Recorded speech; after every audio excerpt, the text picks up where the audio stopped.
Hello, everyone, and welcome to this week's special episode of the podcast filming, where I'm joined with Brunello here on the sidelines of the World Economic Forum in Davos, Switzerland. We're discussing a very important topic today, the election results last week of the Taiwanese elections. Half of the human population will go to the polls to vote for their governments this year, and this is perhaps one of the most important, but certainly the first crucial election of the year. I mean, the ruling DPP party won an unprecedented third term in office, Brunello. What do you make of that? What does that mean for the Taiwanese people? What's the bird's eye view here? Well, as you correctly said, that's the first important election of this year. There will be many. We have discussed on previous occasions, and there will be further discussions later on for sure. Here, we started with something quite important in terms of result. DPP got confirmed, third term in office.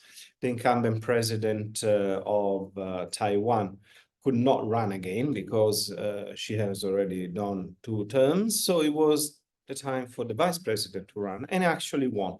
He got 40% of the votes against around 33% of the Kuomintang and 26.5% of the Taiwan People's Party. Now, this result is quite clear because there's a big difference between the first and the second, but it's definitely below 50%.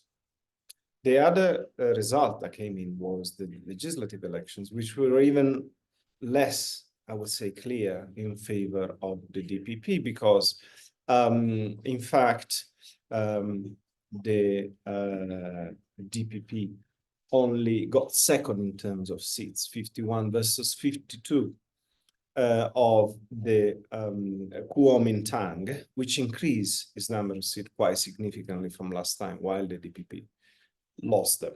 So quite clear result on the presidential, less clear, less favorable on the legislative. This is the reason why China came out and say, well, these results show that the peoples of Taiwan are not actually behind the DPP the way they would like it to be. So, a bit of provocation to begin with. Sure. I mean, the reason that this election is particularly important is because of the, factor it plays in overall US-China competition. Of course. What would China have to want to be the result, and how does this sort of factor in? I mean, there's always a looming specter of a Chinese invasion, people point out. How does this election, would you say, sort of change the calculus for that? So the calculus will continue as expected.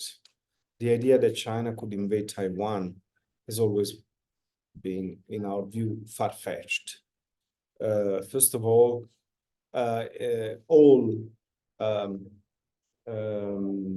simulations show that it would be a bloodbath from many sides.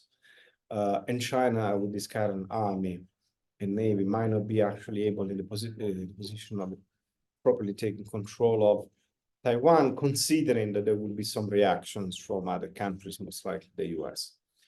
So the idea of invasion is, out of the radar screen, has always been, and this result confirmed that this would be the case. In fact, China doesn't need to do that. The tactic is the destabilization, intensified destabilization for the country. The same way they did with Hong Kong, effectively. It took 10 years or more to get control of Hong Kong from when it became back part of China, although with 2 systems, the way they put it. But one step after another, they removed some of the special features of the Hong Kong administration.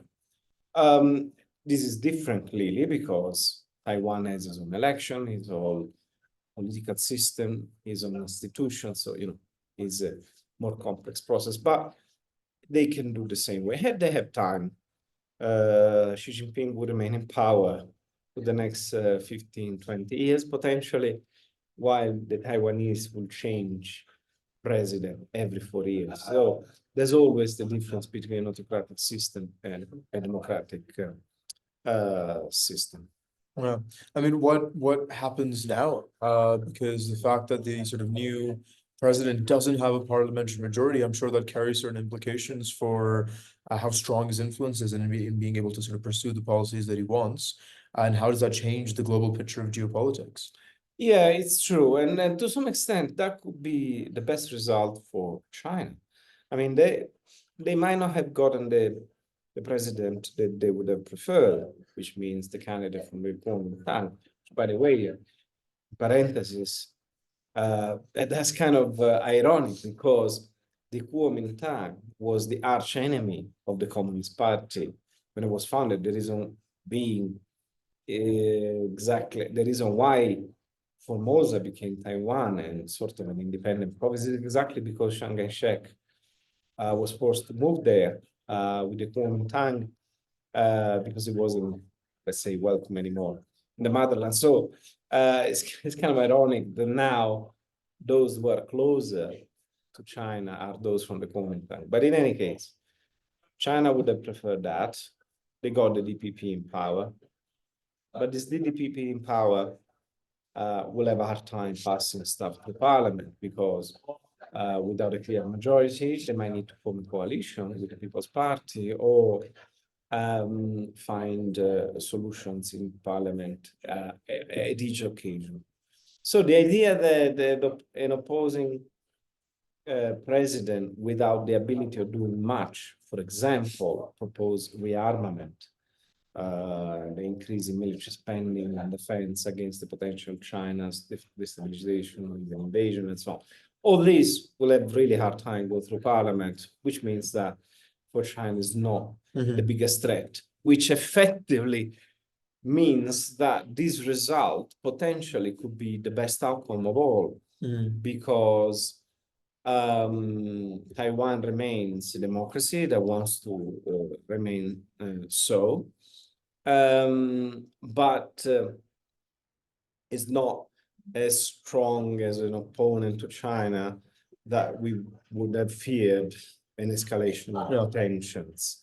And therefore, potentially, we might be seeing a continuation of the status quo for a little bit longer. And status quo means destabilization, continued destabilization, intensifies destabilization, but over a period of time, not something that will happen in the next few months. Yeah, I mean, all things considered, certainly not the ideal scenario, but one that, avoids many of the fears that many people had about it, a sort of extreme escalation of tensions between these two entities.